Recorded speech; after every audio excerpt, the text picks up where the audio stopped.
Hello everyone. Class 6 की NCERT history हम कर रहे थे और 4 अध्याय हम कंप्लीट कर चुके हैं। आज हम करने वाले हैं 5th अध्याय और 5th अध्याय का टाइटल है राज्य, राजा और एक प्राचीन गणराज्य। तो जब इस अध्याय की शुरुआत होती है तो हमें शुरू में ही अश्वमेध यज्ञ के बारे में जिक्र मिलता है। अश्वमेध यज्ञ है क्या? घोड़े को सेना की देखरेख में स्वतंत्र विचरण के लिए छोड़ा जाता था और रोकने वाले राजा को युद्ध करना पड़ता था। अगर ना रोके तो यह मतलब होता था कि यज्ञ करने वाले राजा शक्तिशाली था। ठीक है, तो देखिए अश्वमेध यज्ञ का मतलब था कि जो राजा यज्ञ करता था वह राजा अपने एक घोड़े को स्वतंत्र छोड़ता था और सेना की देखरेख में छोड़ा जाता था और उसी के साथ जो राजा उसको रोकता था उसे यज्ञ करने वाले राजा के साथ युद्ध करना पड़ता था।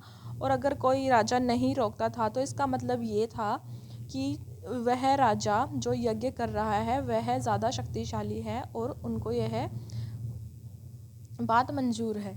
यह यज्ञ पुरोहितों द्वारा किया जाता था। ठीक है, ये सब हमने अश्वमेध यज्ञ के बारे में पढ़ा। उसके बाद फिर ऋग्वेद के बारे में बात करने वाले हैं कि ऋग्वेद के बाद रचे जाने वाले ग्रंथों को उत्तर वैदिक ग्रंथ कहा जाता है। पिछले अध्याय में हमने पढ़ा कि ऋग्वेद जिसमें 10 मंडल हैं यह सबसे पुराना वेद है और इसके बाद हम इस चैप्टर में ये पढ़ रहे हैं कि जो ऋग्वेद के बाद जितने भी ग्रंथ रचे गए उनको उत्तर वैदिक ग्रंथ कहा जाता है। और इसमें हम देखते हैं इसी चैप्टर में कि वर्णों के बारे में भी बात की गई है और इस समय जो वर्ण व्यवस्था थी वो वर्ण व्यवस्था को 4 भागों में बांटा गया था और जन्म के आधार पर वर्ण व्यवस्था होती थी। ठीक है, और वर्ण व्यवस्था में सबसे पहले स्थान पर होता था ब्राह्मण, फिर होता था क्षत्रिय, फिर होता था वैश्य और फिर शूद्र। और जो ब्राह्मण होता था उसका कार्य होता था अध्ययन या अध्यापन कराना, यज्ञ कराना। और इसके बाद जो क्षत्रिय होते थे वो होते थे युद्ध और रक्षा के लिए। और वैश्य इनका कार्य था कृषक, पशुपालक और व्यापार करना। और जो शूद्र होता था इनका कार्य था ऊपरले जो 3 वर्ण हैं उनकी सेवा करना। इसके अलावा यहाँ पर यह भी बताया गया है कि जो महिलाएं होती थी और चौथे वर्ण मतलब शूद्र होते थे उनको वेदों को पढ़ने या अध्ययन का अधिकार प्राप्त नहीं था। ठीक है, इसके बाद हम इसमें पढ़ने वाले हैं इसी चैप्टर में जनपद के बारे में। जनपद जिसका अर्थ होता है जन के बसने की जगह। महायज्ञ को करने वाले राजा अब जन के राजा ना होकर जनपदों के राजा माने जाने लगे और कुछ जनपदों की बस्तियों की खुदाई की गई, जैसे दिल्ली में पुराना किला, उत्तर प्रदेश में मेरठ के पास हस्तिनापुर व एटा के पास अंतरजी खेड़ा इनमें शामिल हैं। और खुदाई से पता चलता है कि लोग जो हैं वो झोपड़ियों में रहते थे और जो मवेशी थे और उसके साथ ही अन्य जानवर थे उनका पालन करते थे और चावल, गेहूँ, धान, जौ, गन्ना, तिल, दालें, सरसों जैसी फसलें उगाते थे। और इसी के साथ ही यहाँ चित्रित धूसर पात्र जिन पर चित्रकारी की गई थी, ऐसे धूसर पात्र जो कि विशेष प्रकार के बर्तन हैं वो यहाँ से मिले हैं जिन पर चित्रकारी की गई है। यह हमने पढ़ा जनपद के बारे में। जनपद मतलब जन के बसने की जगह। अब इसके बाद हम पढ़ने वाले हैं महाजनपद। महाजनपद का मतलब था जो महत्वपूर्ण जनपद होता था उसे महाजनपद कहा जाता था। इनकी जो ये महत्वपूर्ण महाजनपद होते थे इनकी राजधानी होती थी और जो इनकी राजधानी होती थी उनकी किलेबंदी की गई होती थी। अब हम पढ़ने वाले हैं कौशाम्बी किले की दीवार के बारे में।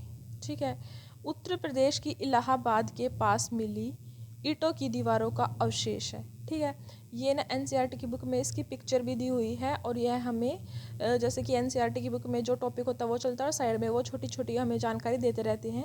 ये उसमें से छोटी सी जानकारी दी हुई थी कि कौशाम्बी किले की दीवार है जो कि ईंट की दीवार का अवशेष है, उत्तर प्रदेश में इलाहाबाद जो जगह है उसके पास से मिली है। इसके बाद हम इस चैप्टर में पढ़ने वाले हैं कर के बारे में। ठीक है, जो कर था वो सबको देना पड़ता था और जो कृषकों पर था 1/6 हिस्सा देना था अपनी उपज का और इस हिस्से को, इस कर को भाग कहा गया। ठीक है, यह जो कृषकों पर था।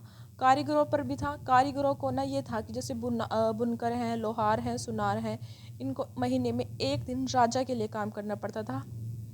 और जो आखेटक होते थे आर्किटेक्ट का मतलब होता है कि जो शिकारी होते हैं, हमने दूसरे चैप्टर में दूसरे अध्याय में पढ़ा भी था ये, कि जो जंगल से वस्तुएं प्राप्त करते थे, और जो जंगल से प्राप्त वस्तुएं उनमें से कुछ कर के रूप में इन्हें देना पड़ता था। इसके बाद है व्यापारियों के बारे में। व्यापारियों को जो सामान खरीदने बेचने पर कर देना पड़ता था, और इसके अलावा पशुपालकों को भी जानवरों के जो उत्पाद उन्हें प्राप्त होते थे उसके रूप में कर देना पड़ता था। ठीक है। अब कृषि के बारे में बात की गई है कि इस समय जो कृषि थी वो किस तरीके से थी।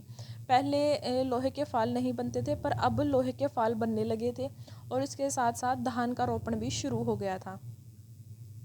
और जैसा कि चैप्टर का नाम भी है, राज्य, राजा और एक प्राचीन गणराज्य, तो यहाँ मगध की बात हो रही है। प्राचीन गणराज्य, मगध जो है, गंगा व सोन नदियाँ जो मगध से होकर गुजरती थी। ये यातायात, जल वितरण, जमीन उपजाऊ के लिए उपयोगी थी। तो मगध के बारे में बता रहे हैं। मगध है जो, उसकी भूमि उपजाऊ थी। वो इसलिए थी क्योंकि जो गंगा और सोन नदी है ना, वो मगध से होकर गुजरती थी, और इसी कारण वह भूमि उपजाऊ थी। और इसके अलावा यहाँ लौह अयस्क की खदानें हैं। और जो शक्तिशाली शासक जो यहाँ के थे मगध के, वो थे बिम्बिसार और अजातशत्रु। जो राजधानी थी पहले तो मगध की,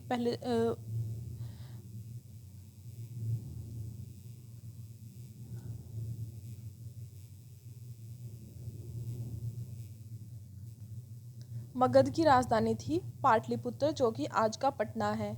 और यहाँ पर बताया गया है कि मैसेडोनिया के राजा सिकंदर की सेना ने मगध की ओर कूच करने से मना कर दिया, क्योंकि वे डर गए कि भारत के शासकों के पास पैदल रथ और हाथियों की बहुत बड़ी सेना थी। तो ये बात की गई है कि मगध के बारे में, कि मैसेडोनिया के जो राजा सिकंदर है उसकी सेना ने भी मगध की ओर कूच करने से मना कर दिया था, डर गए थे वो लोग। ठीक है। इसके बाद हम ना ये पढ़ते हैं कि गण क्या है, संघ क्या है। गण क्या होता है, कई सदस्य वाले समूह को गण कहते हैं। और संघ क्या है, संघ का मतलब है कि संगठन, सभा, ये। ठीक है। अब पहले हमने मगध की बात करी, अब हम वज्जी की बात कर रहे हैं। वज्जी की राजधानी थी वैशाली, और वैशाली आज के बिहार का ही नाम है। ठीक है। यहाँ एक अलग किस्म की शासन व्यवस्था थी, जिसे गण या संघ कहते थे। ठीक है। हमने गण या संघ अभी भी पढ़ा था। ठीक है। ऐसी शासन व्यवस्था वज्जी में हुआ करती थी। वज्जी संघ का वर्णन दीर्घ निकाय बौद्ध ग्रंथ से लिया गया है। ठीक है। बौद्ध धर्म के बारे में हम आगे पढ़ने वाले हैं। ठीक है। 2500 साल पहले एथेंस ने प्रजातंत्र की स्थापना की। तो जैसा कि पिछली वीडियो में भी मैंने आपको बताया था कि एनसीईआरटी की बुक्स में ना लास्ट में एक छोटा सा टॉपिक दिया होता है कुछ लाइंस का, जो कि हमें जो हमारा चैप्टर होता है उससे अलग कुछ होता है, किसी देश के बारे में या फिर जो कुछ इंपॉर्टेंट जनरल नॉलेज होती है उसके बारे में। तो हमें इस चैप्टर में बताया गया है कि एथेंस ने प्रजातंत्र की स्थापना की थी 2500 साल पहले। तो ये था हमारा चैप्टर नंबर 5। अब नेक्स्ट वीडियो में करने वाले हैं चैप्टर 6,